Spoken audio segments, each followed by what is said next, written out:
যাদের নামাজ পড়ার সময় দুনিয়াবি চিন্তা মনে আসে বা নামাজে অমনোযোগী তৈরি হয়, তারা ভিডিওটি শেষ পর্যন্ত দেখার অনুরোধ রইল। হযরত আলী রাদিয়াল্লাহু তাআলা আনহুর কাছে একজন ব্যক্তি এসেছে। তখন লোকটা বলল, হুজুর, আমার নামাজে মন বসে না। নামাজে দাঁড়ালে আমার দুনিয়াবি নানা চিন্তা আসে। হুজুর, আমার এই নামাজ কি আল্লাহ তাআলা কবুল করবেন? তখন হযরত আলী রাদিয়াল্লাহু তাআলা আনহা বলেছেন, না, তোমার নামাজ কবুল হবে না। তখন লোকটা মনে অনেক কষ্ট নিয়ে চলে যাচ্ছেন। এমন সময় রাসূল সাল্লাল্লাহু আলাইহি ওয়াসাল্লাম এসে হযরত আলী রাদিয়াল্লাহু তাআলা আনহুকে জিজ্ঞাসা করলেন, ইয়া আলী, আপনার কাছে লোকটা কেন এসেছিল?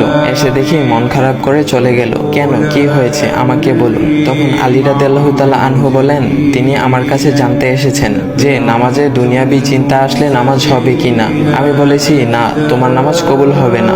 রাসূল সাল্লাল্লাহু আলাইহি ওয়াসাল্লাম তখন বলেন, ইয়া আলী, আপনাকে আমি একটা চাদর উপহার দিতে চাই, তবে একটা শর্ত আছে। আলী রাদিয়াল্লাহু তাআলা আনহু খুশি হয়ে বলেন, ইয়া রাসূলুল্লাহ, কি শর্ত তা বলুন, আমি আপনার সকল শর্ত মেনে নিব। বুঝতেই তো পারছেন রাসূল সাল্লাল্লাহু আলাইহি ওয়াসাল্লামের চাদর বলে কথা। তখন রাসূল সাল্লাল্লাহু আলাইহি ওয়াসাল্লাম বললেন, ইয়া আলী, আপনি যদি এই মুহূর্তে 2 রাকাত নামাজ একনিষ্ঠভাবে পড়তে পারেন দুনিয়াবি সকল চিন্তা দূর করে, তাহলে আমি আপনাকে সেই চাদরটি উপহার দেব। আলী রাদিয়াল্লাহু তাআলা আনহু বলেন, এটা তো সাধারণ ব্যাপার। আলী রাদিয়াল্লাহু তাআলা আনহু তখন নামাজে দাঁড়িয়ে গেলেন আর তিনি নামাজ পড়তে শুরু করলেন। এমন সময় তার মনের মধ্যে শুধু ভাবনা চিন্তা আসতে শুরু করলো, আচ্ছা, আমাকে যে রাসূল সাল্লাল্লাহু আলাইহি ওয়াসাল্লাম যে চাদরটা দিবেন, সেটা কি ফাতিমার চাদর নাকি রাসূল সাল্লাল্লাহু আলাইহি ওয়াসাল্লামের? আচ্ছা, চাদরখানা দেখতে কেমন হবে?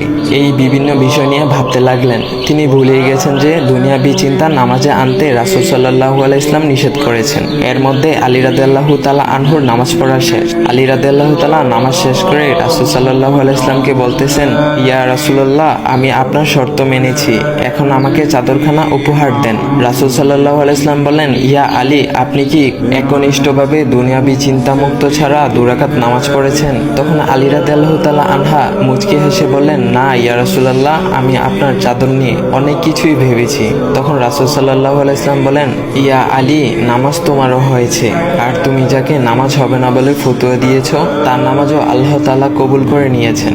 শোনো আলী, দুনিয়াবি চিন্তা দ্বারা নামাজ বাতিল হয় না, নামাজ মহান আল্লাহ তাআলা কবুল করে নেন।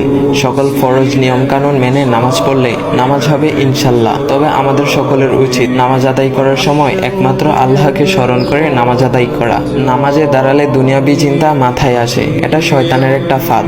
আল্লাহ তাআলা আমাদের সকলকে শয়তানের কুমন্ত্রণা থেকে হেফাজত রাখুক এবং সঠিকভাবে মনোযোগের সাথে নামাজ আদায় করার মতো তৌফিক দান করুক। সবাই বলি আমিন। চাইলে ভিডিওটা আপনি অন্যদের কাছে শেয়ার করতে পারেন, এতে অন্যদের ভুল ভ্রান্তিগুলো দূর হবে। তো গাইস, এমন ইসলামিক ভিডিও পাওয়ার জন্য ভাইয়ের আইডিটা ফলো করে দিয়ে যাও।